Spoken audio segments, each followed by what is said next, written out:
There once lived in the government of Ufa a Bashkir named Ilyas. His father, who died a year after he had found his son a wife, did not leave him much property.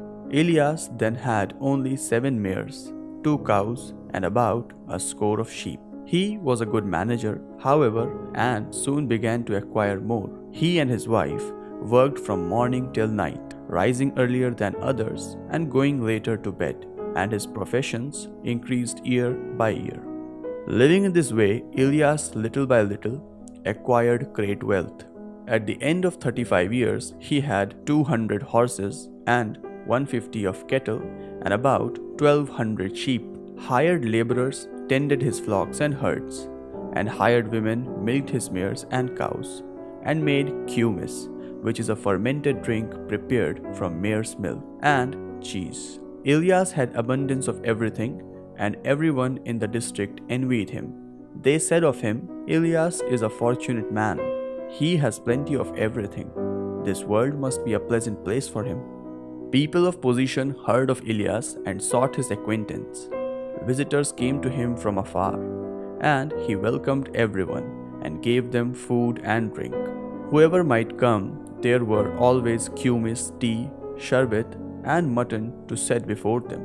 Whenever visitors arrived, a sheep would be killed, or sometimes 2, and if many guests came, he would even slaughter a mare for them. Ilyas had 3 children, 2 sons and a daughter, and he married them all off. While he was poor, his sons worked with him and looked after the flocks and herds themselves. But when he grew rich, they got spoiled and one of them took a drink. The eldest was killed in a brawl, and the younger, who had married a self-willed woman, ceased to obey his commands. And thus, they could not live together anymore. So they parted, and Ilyas gave his son a house and some of the cattle, and this diminished his wealth. Soon after that, a disease broke out among Ilyas's sheep and many died. Then followed a bad harvest, and then they had a failed crop, and many cattle died that winter. Then the Kyrgyz captured his best herds of horses, and Ilyas's property dwindled away. It became smaller and smaller, while at the same time his strength grew less, till the time he was 70 years old, he had begun to sell his furs, carpets, and saddles and tents. At last, he had to part with his remaining cattle and found himself face to face with want. Before he knew how it had happened, he had lost everything, and in their old age, he and his wife had to go into service. Ilyas had nothing left except the clothes on his back and a fur cloak, a cup, his indoor shoes and overshoes, and his wife, Shemagi, who was also old by this time. The son who had parted from him had gone into a far country, and his daughter was dead, so that there was no one to help the old couple. Their neighbor, Muhammad Shah, took pity on them. Muhammad Shah was neither rich nor poor, but lived comfortably and was a good man. He remembered Ilyas's hospitality and pitying him said, "Come and live with me, Ilyas, you and your old women.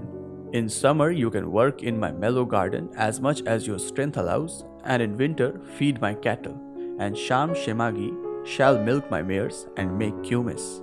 I will feed and clothe you both. When you need anything, tell me and you shall have it." Ilyas thanked his neighbor, and he and his wife took service with Muhammad Shah as laborers. At first, the position seemed hard to them, but they got used to it and lived on, working as much as their strength allowed. Muhammad Shah found it was to his advantage to keep such people because, having been masters themselves, they knew how to manage and were not lazy, but did all the work they could. Yet it grieved Muhammad Shah to see people brought so low who had been of such high standing. It happened once that some of Muhammad Shah's relatives came from a great distance to visit him, and a mullah came too. Muhammad Shah told Ilyas to catch a sheep and kill it. Ilyas skinned the sheep and boiled it and sent it in to the guests. The guests ate the mutton, had some tea, and then began drinking kumis. As they were sitting with their host on down cushions on a carpet, conversing and sipping kumis from their cups, Ilyas, having finished his work, passed by the open door. Muhammad Shah, seeing him pass, said to one of the guests, "Did you notice that old man who passed just now?" "Yes," said the visitor. "What is there remarkable about him?" "Only this, that he was once the richest man amongst us," replied the host. "His name is Ilyas. You may have heard of him." "Of course I have heard of him," the guest answered. "I never saw him before, but his fame has spread far and wide." "Yes, and now he has nothing left," said Muhammad Shah. "And he lives with me as my laborer, and his woman is here to milk my hares." The guest was astonished. He clicked with his tongue, shook his head, and said, "Fortune turns like a wheel. One man it lifts, another it sets down. Does not the old man grieve over all he has lost? Who can tell? He lives quietly and peacefully and works well." "May I speak to him?" asked the guest. "I should like to ask him about his life." "Why not?" replied the master, and called from the kabita, which is a movable dwelling made of detachable wooden frames forming a round and covered over with felt, in which they were sitting.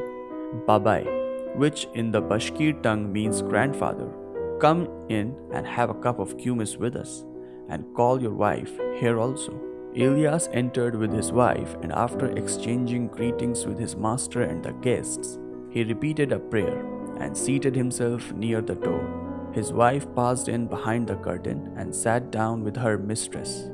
A cap of kumis was handed to Ilyas. He wished the guests and his master good health, bowed, drank a little, and put down the cup. "Well, Daddy," said the guest, who had wished to speak to him, "I suppose you feel rather sad at the sight of us. It must remind you of your former prosperity and of your present sorrows." Ilyas smiled and said, "If I were to tell you what is happiness and what is misfortune, you would not believe me. You had better ask my wife. She is a woman, and what is in her heart is on her tongue. She will tell you the whole truth." The guest turned towards the curtain. "Well, Granny," he cried, "tell me how your former happiness compares with your present misfortune."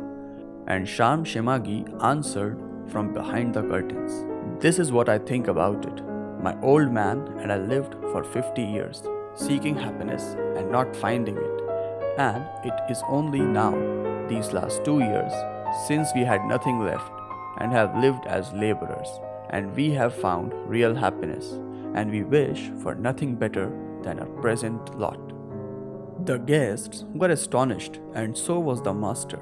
He even rose and drew the curtain back, so as to see the old woman's face.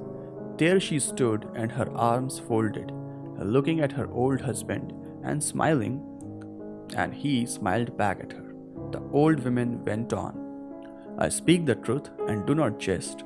For half a century we sought for happiness, and as long as we were rich, we never found it. Now that we have nothing left and have taken service as laborers, we have found such happiness that we want nothing better." "But in what does your happiness consist?" asked the guest. "Why, in this," she replied. "When we were rich, my husband and I had so many cares that we had no time to talk to one another, or to think of our souls, or to pray to God. And we had visitors, and had to consider what food to set before them, and what presents to give them, lest they should speak ill of us. When they left, we had to look after our laborers, and were always trying to shirk our work and get best food, while we wanted to get all we could out of them. So we sinned. Then we were in fear lest a wolf should kill a foal or a calf, or thieves steal our horses. We lay awake at night, worrying lest the ewes should overlay their lambs, and we got up again and again to see that all was well. One thing attended to another care, and could spring up.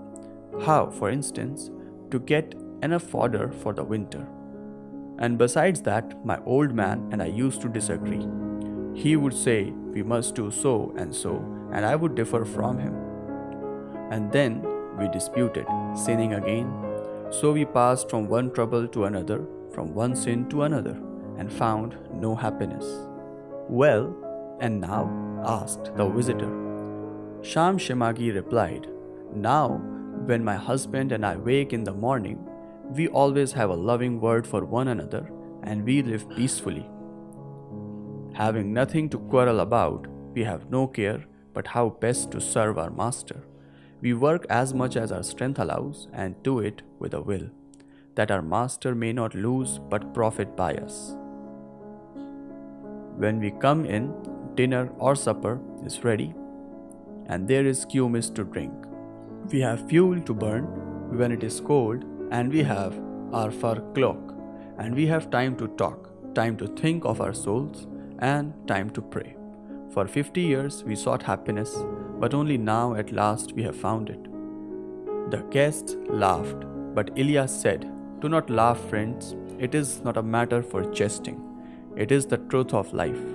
We also were foolish at first and wept at the loss of our wealth, but now God has shown us the truth, and we tell it, not for our own consolation, but for our good."